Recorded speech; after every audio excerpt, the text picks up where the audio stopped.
Tengo una pregunta para vosotros. ¿Cuándo fue la última vez que te sentiste desanimado? Quizás esta semana pues tuviste algún momento de debilidad en el que te sentiste sin ganas de hacer nada o pensabas que definitivamente ya no querías hacer nada de todo lo que tenías por delante para hacer. A lo mejor es solamente algo puntual o puede que no, puede que lleves meses desganado y desanimado y desmotivado y no sabes cómo salir de esa situación. La pregunta es, ¿continúas experimentando frustración o has llegado ya al punto en el que te abandonas a ti mismo y dices, bueno, mira, no tengo ganas de nada, pues que todo siga tal y como está? Claro, el desánimo, la frustración es algo común a todos los seres humanos, todos nos sentimos desanimados y frustrados alguna vez, pero hoy, por el texto que hemos leído, me quiero concentrar para que meditemos un poco en la frustración que ocurre, por así decirlo, en lo espiritual, no tanto el desánimo normal de la vida, ¿no? Porque existe desánimo, frustración y depresión espiritual también, de alguna forma, y es un poco difícil de sobrellevar, pero muchas veces es porque la perspectiva que tenemos no es la más adecuada ni la más correcta y entonces es como que nos carga demasiado. Pero bueno, siempre podemos tener seguridad de que hay un Dios que levanta las cargas, que nos libra del peso en el que muchas veces nosotros nos vemos debajo de él más bien, ¿no? O lo arrastramos. Y es un poco lo que hemos visto en este texto y lo que quiero explicar un poquito más. Pero antes, ¿qué ha pasado? Porque hemos leído de repente el capítulo 19 de Reyes y pues aquí tenemos unos personajes, un tal Elías, una tal Jezabel, un tal Acab, unos profetas, un dios que se llama Baal y claro, pues ¿ha sido buenas a primeras? ¿Qué ha pasado? Entonces, para poder entender bien lo que son directamente los 3 primeros versículos del texto, os quiero hacer un resumen de lo que pasó en el capítulo anterior, que es su contexto, porque si no, no entendemos nada. Elías, sabemos, y si no lo explico, era un profeta de Israel, un verdadero profeta, y él había acudido a un monte que se llama Carmelo.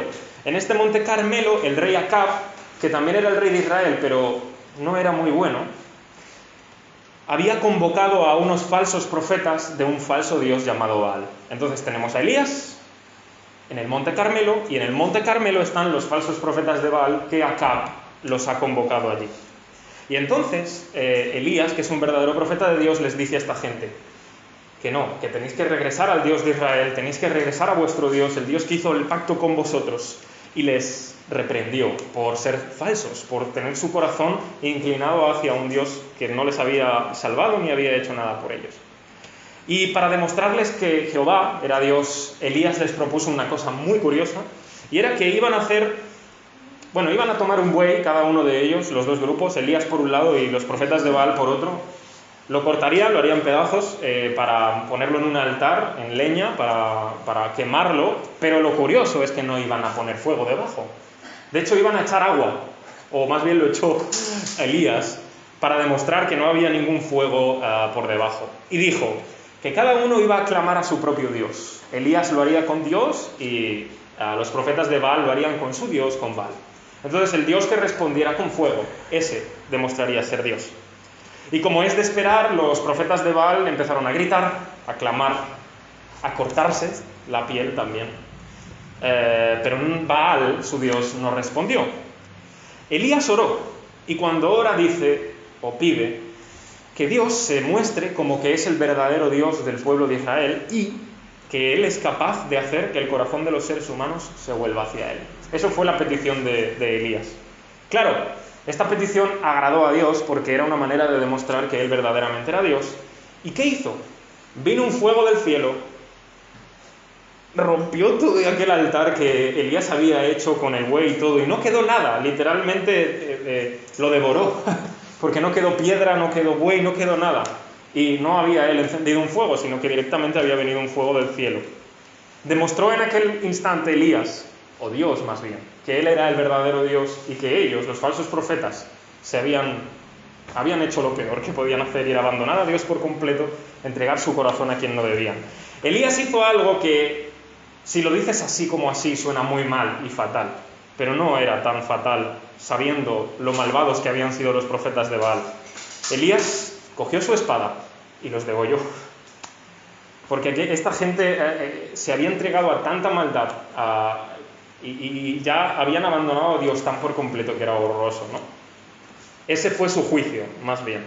Y siempre tenemos que entender que los actos de los profetas nunca son propios. Siempre, si es un juicio que proviene de Dios. Entonces Acab, que fue el rey malvado, le dan la noticia a su mujer, que era peor que él, que se llamaba Jezabel. Y Jezabel le envía un mensajero a Elías y le dice: mañana te voy a hacer lo mismo que tú has hecho con mis profetas. Es decir, te voy a matar. Y Elías tiene miedo en este momento. Lo que él había hecho, lo había hecho para que el pueblo volviese a Dios, para que reconocieran que Dios era el Dios del pacto que los había salvado, y sin embargo no lo había conseguido. Todo el pueblo seguía a sus cosas, a sus falsos dioses, y cuando Jezabel le dice: te voy a matar, él tiene miedo. Entonces imaginaos cómo se debía sentir Elías, o lo que debería él pensar al ver que hizo algo para bien, y de repente la respuesta es: te vamos a matar. Bueno, los que somos creyentes en Jesús también conocemos un poco esto, no quizás porque nos vayan amenazando de muerte, pero sí sabemos que los enemigos de Dios o los enemigos del pueblo de Dios siempre quieren o se levantan en contra de los que sí creen en Dios o son su pueblo, ¿no? Jesús mismo es el mayor ejemplo de esto. Él hizo lo correcto, él vino al mundo para enseñar algo muy bueno, algo correcto, y hacer lo que a Dios le gusta, y sin embargo le aborrecieron y quisieron matarle, y vaya, lo consiguieron. Así que esta es la diferencia entre los injustos y los justos, ¿no? Entre, como dice la Escritura, el impío y el recto, que los primeros quieren hacer valer su propia causa y usan todo lo que puedan. Si es la sangre, es la sangre. Pero el justo quiere defender la causa de Dios, no su propia causa. Él quiere defender la verdad. Entonces, esto es lo que ha pasado realmente. Que Elías ha intentado hacer bien a su pueblo, hacer que recuperen su fe en Dios, y no le han hecho caso. Más bien, lo quieren matar. Y Elías tiene miedo y huye.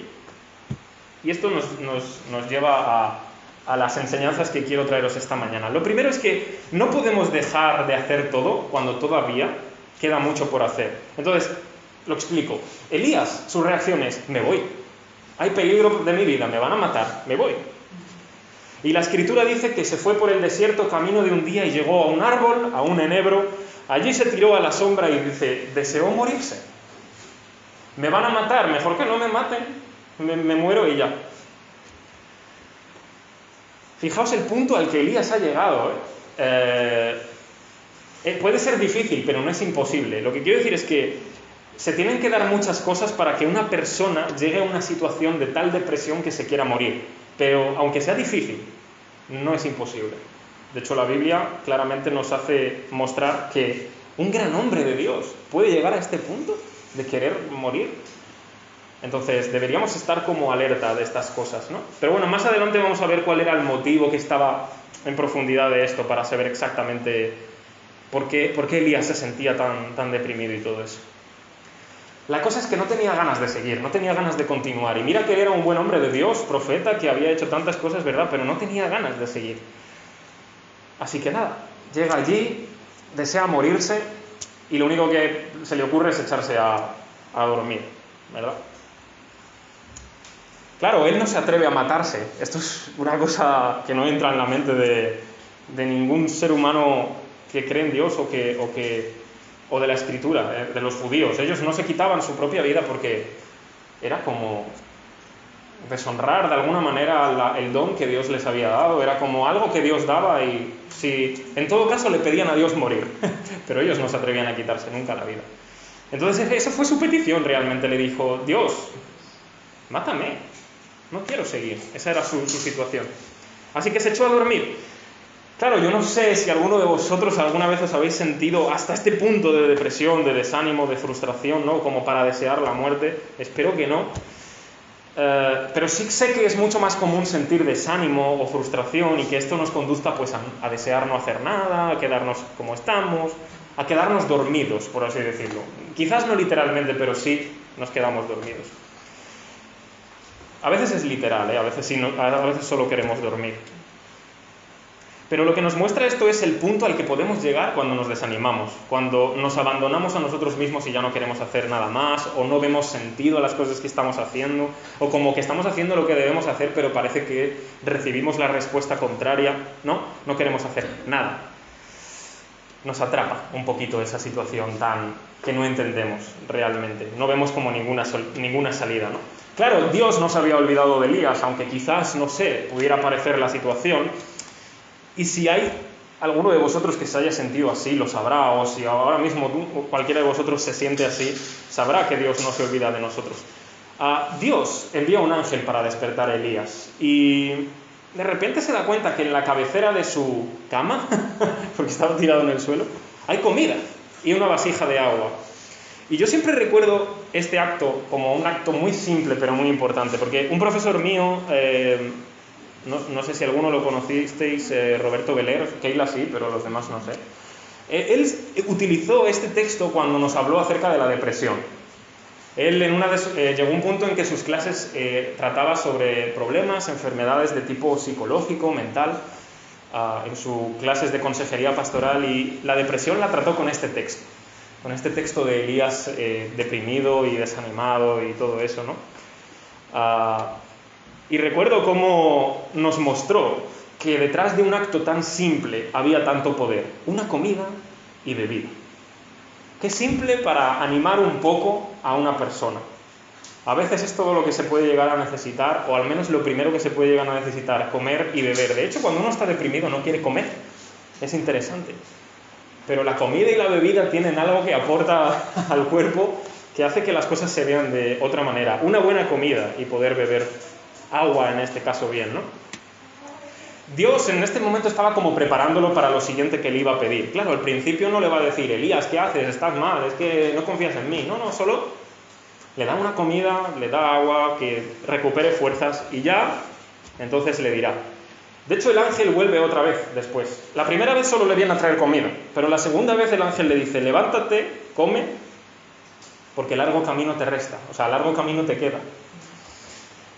Y yo pienso que cuando la frustración, la desesperación, el desánimo o la depresión incluso espiritual hace aparición, el problema puede residir o puede estar en que pensamos que ya no hay nada más que hacer, que todo se ha acabado, que es mejor dejar todo, ¿no? Elías, de hecho, decide marcharse, hay peligro, me voy, no quiero nada más, me echo a dormir, me muero, pero todavía le quedaban cosas por hacer. O sea, todavía Dios, por medio de un ángel, le dice, espera, come, porque te queda un largo camino todavía, ¿no? Es como que le está diciendo, tú quieres morirte, pero es que todavía no es tu momento de morirte. O sea, estás deprimido, lo entiendo, pero no, o sea, sal de ahí porque no es donde te tienes que quedar encerrado ahora mismo. Así que yo pienso, ¿no?, que en tanto que Dios decida mantenernos con vida en este mundo, es porque Él considera que todavía hay algo que podemos hacer, ¿no? Y no digo que tenga que ser algo tremendamente espectacular, pero hay cosas simples que pueden marcar muchas diferencias en la vida de otros, ¿no? Porque no me gusta hacer como coaching, ¿no?, como se dice actualmente. No me gusta eso, hay como intentar motivarte con ideas muy humanistas, por así decirlo, pero creo que todavía hay cosas por hacer en nuestra vida, en tanto que estamos aquí, en tanto que Dios nos mantiene.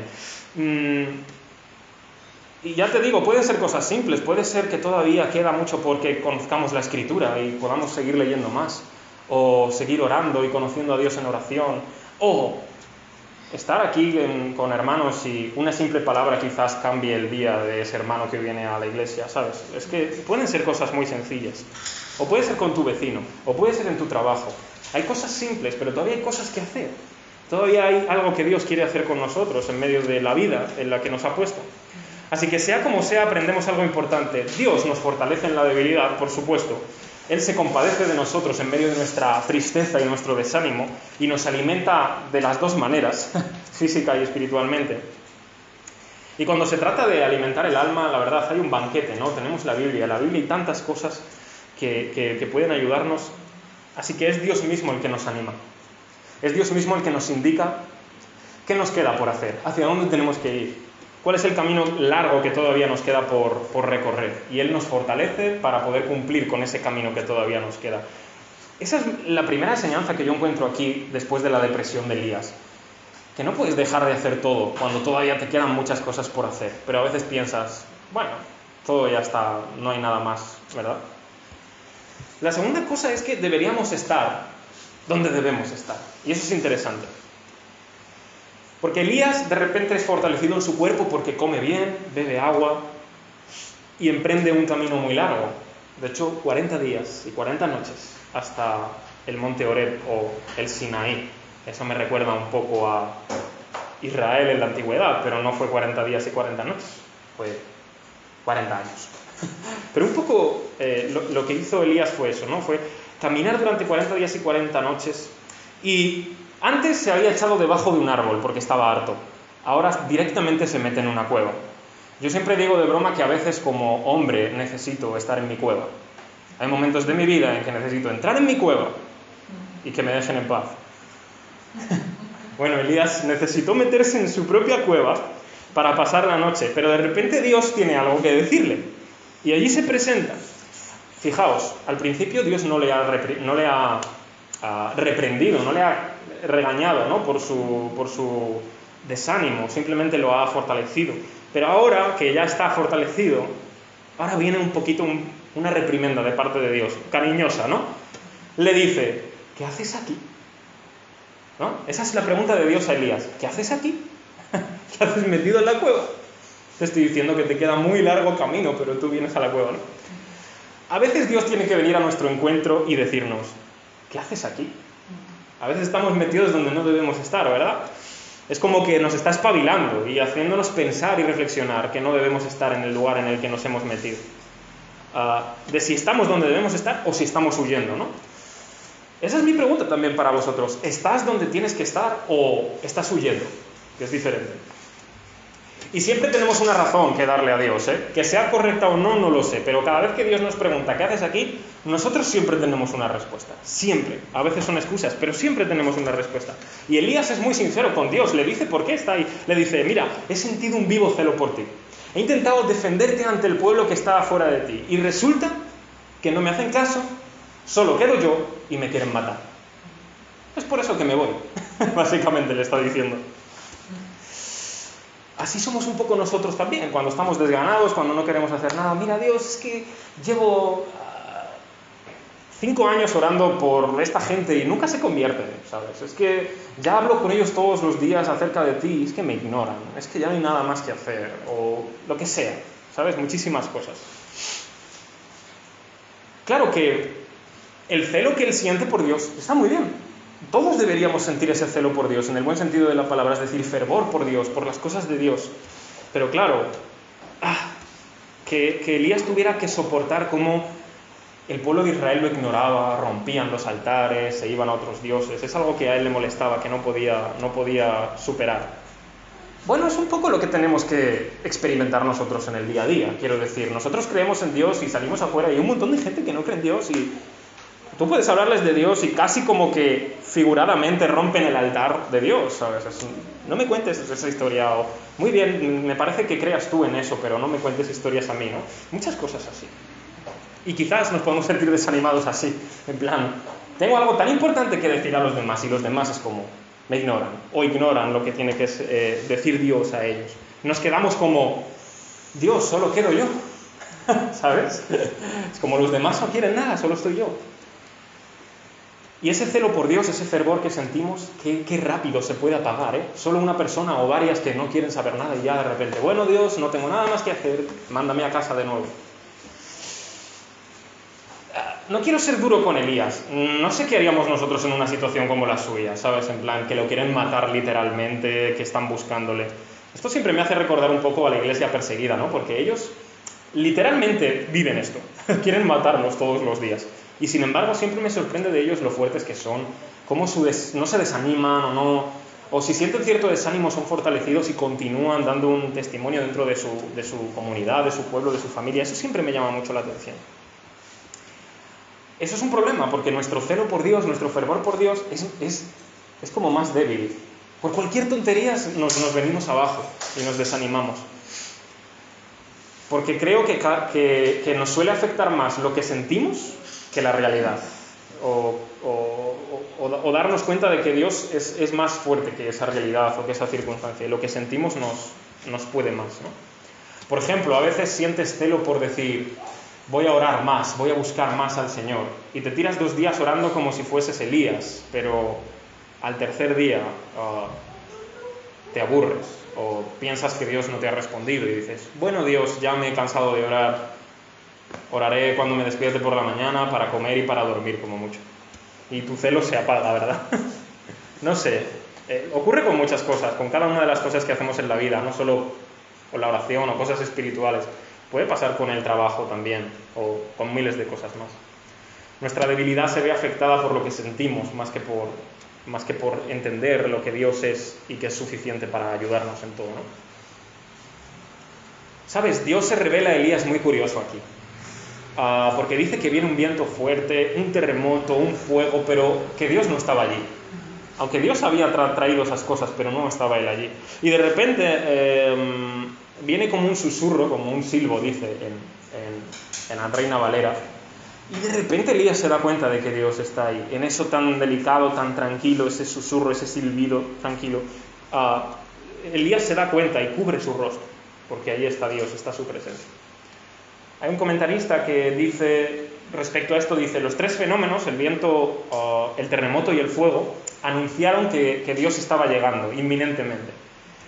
Pero la revelación del Señor a Elías llegó en una voz apacible y susurrante. Y dice, la lección para Elías era que el Dios omnipotente estaba haciendo su obra en Israel de forma sosegada, tranquila, es decir, imperceptible. Y esto es lo que le está pasando a Elías, que no ve todo el conjunto. Él solo ve que lo quieren matar y piensa, solo quedo yo, me quieren matar. Elías, tú no te estás dando cuenta de lo que estoy haciendo, es básicamente lo que le está diciendo Dios. Y esto es cierto para nosotros, siempre nos pasa. Nunca vemos todo y siempre nos quejamos. Dios, ¿por qué no respondes esta oración? Bueno, si tú fueras Dios, sabrías por qué Dios no responde esa oración. Probablemente Dios tenga razones más buenas de las que tú te piensas y mejores, y un plan mucho más perfecto que el tuyo, para que no responda esa oración, por ejemplo. Dios obra en cosas muy grandes y esplendorosas. Conozco gente que va a la naturaleza y dice, oh, lo que ha hecho Dios, como le pasa a Keila. Keila ve montañas y el cielo rosa y dice, wow. Yo lo veo y también digo, wow, pero no tanto. Sin embargo, me sorprenden cosas más minúsculas, los detalles, lo que casi no se ve. Llevo días leyendo cómo funciona la vacuna contra el COVID y me asombra. ¿Cómo es posible que consigan meter en nuestro cuerpo unas instrucciones para que nuestras propias células generen una proteína que es la que tiene el virus, para que cuando el virus entre detecte la proteína y estemos protegidos? Eso es impresionante. Para mí es impresionante. Y no lo puedo ver a menos que tenga un microscopio. Pero eso es asombroso. Y llevo días leyendo sobre eso porque me asombra cómo funciona el cuerpo. Y es tan asombroso como una montaña o el cielo para mí. A veces creo que nos perdemos los detalles donde Dios está trabajando. Entonces, ¿tú crees que estás donde debes estar o te has apartado un poco? Porque Elías creo que no estaba donde debía estar, porque Dios le dice, ¿qué haces aquí, Elías? ¿Por qué estás metido en la cueva? ¿Por qué estás aquí? Le dice que se vuelva después, ahora lo vamos a ver. Pero tenemos que preguntarnos, quizás no estoy donde debo estar, y encima me estoy quejando y deprimiendo. Y resulta que Dios está haciendo otra cosa y me quiere en otro lugar. Entonces, bueno, tengámoslo en cuenta antes de caer y de desanimarnos. Porque esto nos lleva a lo último. Tenemos que hacer lo que debemos, no solo tenemos que estar donde debemos. Tenemos que hacer lo que debemos y no pensar que estamos solos. Porque Elías, cuando está fortalecido y cuando se ve confrontado por la pregunta de Dios, ¿qué haces aquí, Elías? Y le responde. Pero Dios le dice, ve, vuélvete por tu camino, le dice, porque largo camino te resta. Elías se había apartado, Elías estaba desanimado, se fue, mira, me van a matar, no tengo ganas de nada, me quiero morir, me voy a una cueva, no sé qué. ¿Qué haces aquí, Elías? Bueno, mira, esto me pasa. Todo eso, para que al final Dios le diga, mira, ve, vuélvete por tu camino, que te queda todavía muchas cosas por hacer. Así que Elías se animó en cierta manera, o le animó el Señor, y sabía que era tiempo de regresar, porque Dios se lo hizo saber, tenía que volver. Ahora bien, el Señor le muestra que Elías está mirándose a sí mismo nada más, que se piensa que es el ombligo del mundo, el Elías. Y le dice, mira, vamos a hacer una cosa. Vas a ungir a Hazael como rey, de Siria en este caso. Vas a ungir a Jehú como nuevo rey. Y luego Eliseo, que era su discípulo, como nuevo profeta en tu lugar. Básicamente lo que le está diciendo Dios es, te has desanimado, lo entiendo, todavía te quedan algunas cosas por hacer, pero mira, te voy a jubilar, de alguna manera, ¿vale? Termina por hacer lo que te queda y deja a otro en tu lugar, ¿vale? Sé que estás cansado, por así decirlo. Y así es realmente. Elías tenía que ungir a otras personas, el profeta que iba a estar en su lugar iba a ser Eliseo, y bueno, luego más adelante, esto no lo leemos ahora, ¿no? Pero en el segundo libro de Reyes vamos a ver cómo estas personas, Hazael, Jehú, Eliseo, van a ser súper importantes para acabar con el culto a Baal. Eso es interesante, porque ahora Elías está preocupado por eso. Así que no solamente Dios nos ordena regresar por el camino por donde nos hemos desviado un poquito por nuestra debilidad, sino que nos hace mirar más allá de nosotros mismos. Recuerda, Elías está diciendo, solo he quedado yo y me buscan para matarme. Dios le está diciendo, espera, vete a ungir a esta gente. Y no solo eso, no solo eso.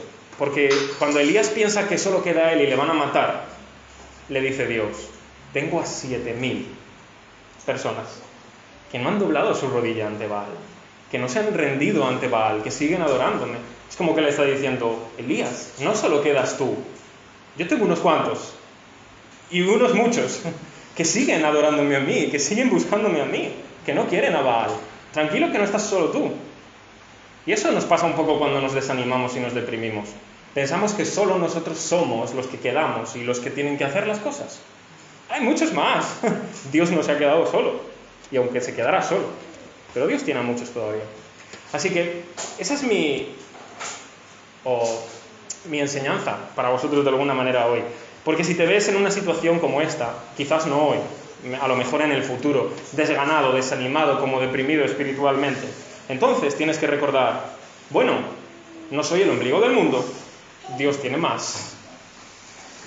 Y no solo eso, no debería irme de donde debo estar, sino estar donde debo, hacer lo que debo y estar tranquilo. Dios no ha perdido el control de las cosas. No tengo que huir porque ya no hay nada más que hacer.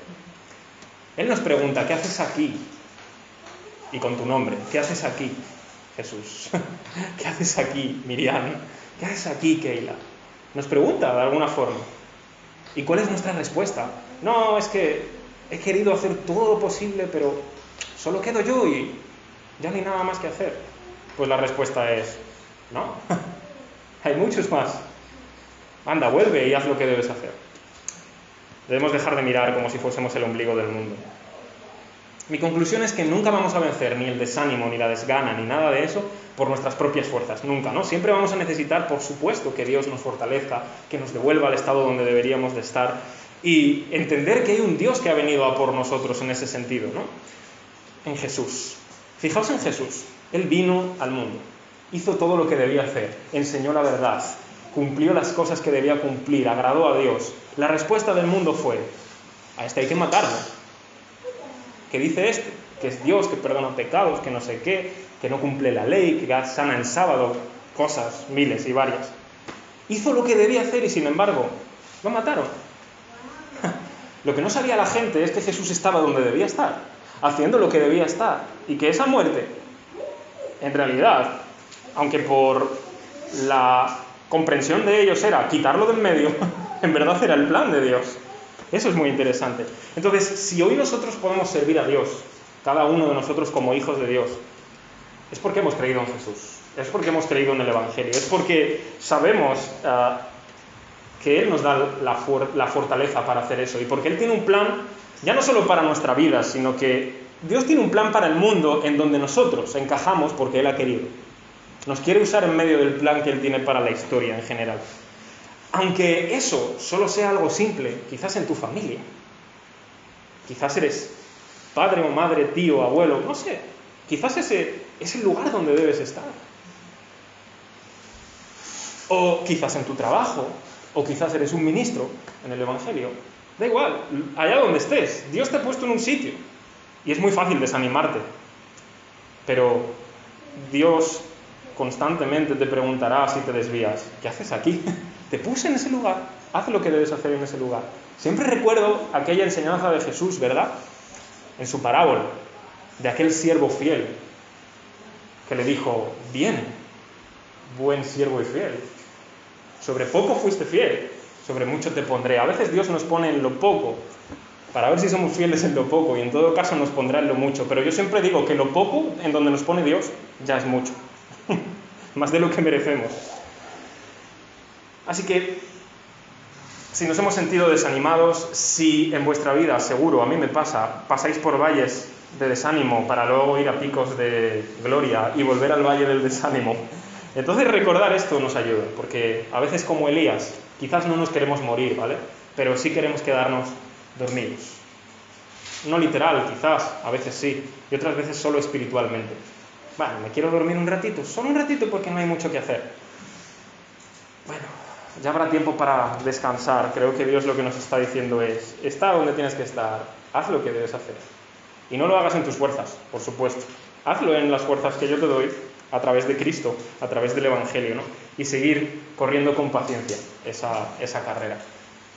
Eso es lo que quería traeros hoy, para vencer ese desánimo si lo sentís hoy, o para que en el futuro, en el momento en que lo sintáis, podéis saber cómo vencerlo a través de lo que Dios hace